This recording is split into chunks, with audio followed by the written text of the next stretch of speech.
about something juicy, a horror dating story, and what did you learn from it? I don't know Okay. if it's something as crazy as, dude, this guy went from a coach to trying to ask the dating coach out to stock status, but Ah, I don't know, I'm blocking him. I don't know, but what's your horror dating story and what did you learn from it? that's always an interesting conversation when you tell them you're a Always, dating coach. always.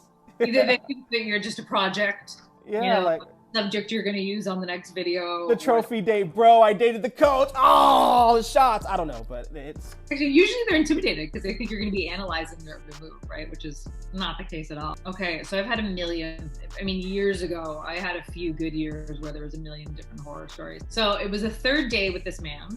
Everything was going great.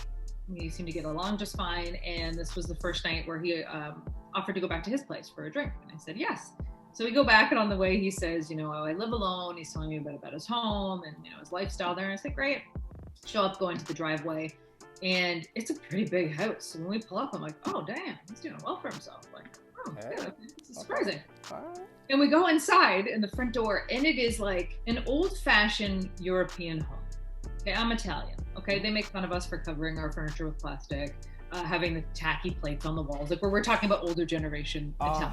And okay, Well, you're some of this fettuccine. You're not gonna say the same thing. So this man's house looked like he was a 90-year-old Italian boy. Okay, he was actually Ooh, Greek. So okay. I'm looking around and I'm like, oh, this is not what I pictured his style to be. Interesting. So then he opens the door and he walks me down to the basement.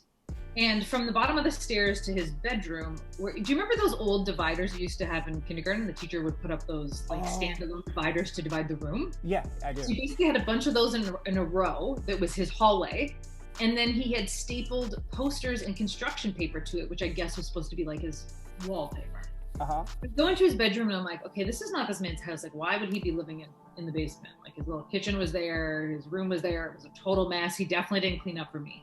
So all of a sudden we hear this muffled yelling from upstairs, and I'm like, what the hell is that? He told me he lived alone. And he's trying to ignore, he's trying to put on the moves, you know, we're kissing, whatever, getting hot and heavy. Ooh. And I said, did you not hear that? And he's like, oh, don't worry. And he keeps kissing me. I said, would you have a landlord? Like, do you want to go and see that something's not wrong? He's like, no, I told him it's wrong. 2 seconds later, we're standing in his bedroom making out. Does his father not run down those stairs in his tidy whities, okay, totally naked except for his tight little white underwear, runs down the stairs screaming, but he's speaking in Greek, so I have no idea what he's saying. I have no idea. I'm just standing there like this, going back and forth between the two. And they're just yelling and screaming. I'm like, okay, don't know what happened, don't know what. And I'm assuming this is his dad at that moment. I actually didn't know, right? Right. And they're in each other's face, yelling, and finally it's done. And his dad, you know, throws his hands up in the air, turns around and goes back upstairs. And I said, what the hell is that? I said, who is that? He goes, it's my dad. And I was like, yeah, I figured. And he goes, he was pissed because he woke up to go pee, looked out the window, and somebody was parked behind his car, and he was worried that the next day he had to get up early for work. He wasn't going to be able to get out. Oh my God. Was that your car? Yes! Because I was told that he lived alone. So this poor guy, I just saw him, he just shrunk into himself. He was so embarrassed and so mortified by the situation. And for me, I was done. Like, you had already lied to me. Mm-hmm. It doesn't, there's one thing, here's what I learned. So I leave that night, basically. He tries to explain. I said, you know what, I don't even want to talk about this right now. It's so ridiculous. So I just leave. He ends up harassing me for days on end online, like trying to make up for it. Let's go it again. Give me a phone call. Like, I didn't mean to.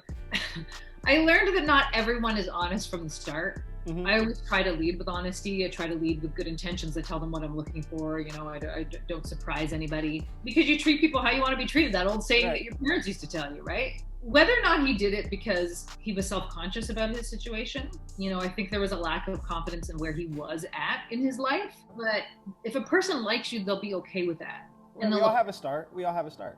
I'll have that thing, right? So if he were to come to me and say, look, I know I'm in my late 30s. I want to be here. This is the scenario. I do live at home because of X, Y, and Z, but I have plans too. And if they tell you their goals and you know they're on a way somewhere, I probably would have looked at that situation a little differently. But because he totally lied, he even tried to keep the lie when he heard his dad yelling out at him. Like, he tried to salvage it. What is that? Oh, that's nothing. Ignore that. You're just hearing things. You're going crazy. You had a little too much to drink. It baffled me. What was the, I would have eventually find out. when you say, oh, hey, do you want to come and meet my family 3 to 6 months, into the relationship, you think I'm not going to recognize him at the dinner table and be like, hey, wait a second. Yeah. Wasn't that man the one I saw naked? It's not, and I'm not saying that he went into this vindictively or, planned on lying to me. I think people do it for different reasons, and I think in his circumstance was that he didn't have the confidence at the time and didn't feel comfortable with where he was in life. However, if that's you, you have two options: to be honest with the person and tell them, what you're planning for your future, or you don't date if you don't feel good about yourself and the situation you're in. Maybe you wait. Get your stuff together, get that confidence back. But it was certainly not the way to handle things. And look what ended up happening. I never went out with him about it, and being truthful from the start is the direction you want to go in.